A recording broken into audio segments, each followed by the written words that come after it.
হাতে গোনা আর কয়েকটা দিন বাকি, তারপরে গোটা রাজ্য থেকে দেশজুড়ে আপামোর বাঙালি মাতবে পুজোর আনন্দে। কাশের বনে দোলা দিয়ে আগমনীর আগমন ঘটবে। দেখুন।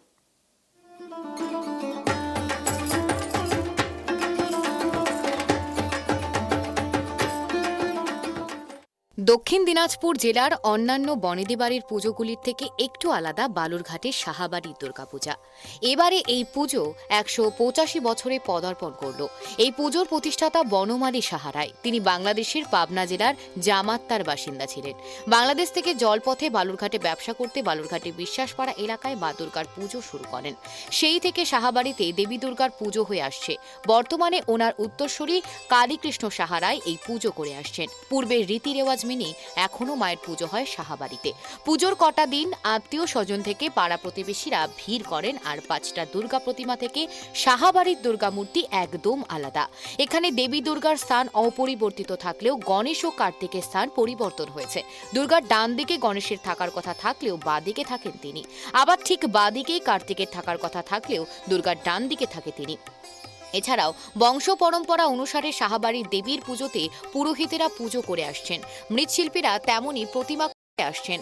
জানা গিয়েছে বনমালী সাহা যখন এই পুজো করতেন তখন মৃৎশিল্পী অন্য দুর্গা প্রতিমার মতো সাহাবাড়ির দুর্গা প্রতিমা করেছিলেন।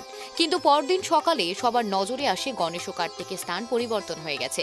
মৃৎশিল্পী তাদের পুনরায় তাদের স্থান পরিবর্তন করেন, কিন্তু পরদিন সকালে গণেশ ও কার্তিকের আবার স্থান পরিবর্তন হয়ে গেছে। দেখে বনমালী সাহা রায় নির্দেশ দেন এভাবেই মায়ের পুজো হবে। 1840 সালে পাবনা জেলায় জামিত্তা গ্রামে বনমালী সাহা রায় এই পূজা প্রতিষ্ঠিত করেন। তারপরে ওখানে পূজা হতে হতে ওখানে আমাদের জমিদারি ছিল। জমিদারি প্রথায় আমার ঠাকুরদাদা এখানে বনমালী সাহা এখানে চলে আসে বালুরঘাটে। আর ওখানে আমার ঠাকুমা থাকেন, উনি ওখানে দুর্গা পূজা করতেন। তারপরে এখানে নৌকা যোগে আত্রাই নদীতে ব্যবসা করার জন্য এখানে আসেন। তারপরে এখানে ব্যবসা করতে করতে এখানে জমিদারি প্রথাটা চালু করে। আবার সেখান থেকে এই দুর্গাপূজা আবার এখানেও একটা দুর্গাপূজা হওয়ার মানে পরিকল্পনা উনি করলেন। তারপরে এনে এখানে দুর্গাপূজা শুরু হলো।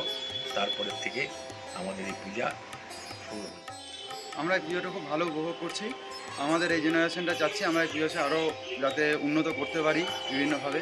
আমি গোটা বালুরঘাটবাসী তথা উত্তরবঙ্গবাসীকেও আসার জন্য এই পূজাতে আমন্ত্রণ জানাচ্ছি। সবাই মিলে আসবেন এবং মায়ের প্রতিমা দেখবেন এবং প্রসাদ নেবেন।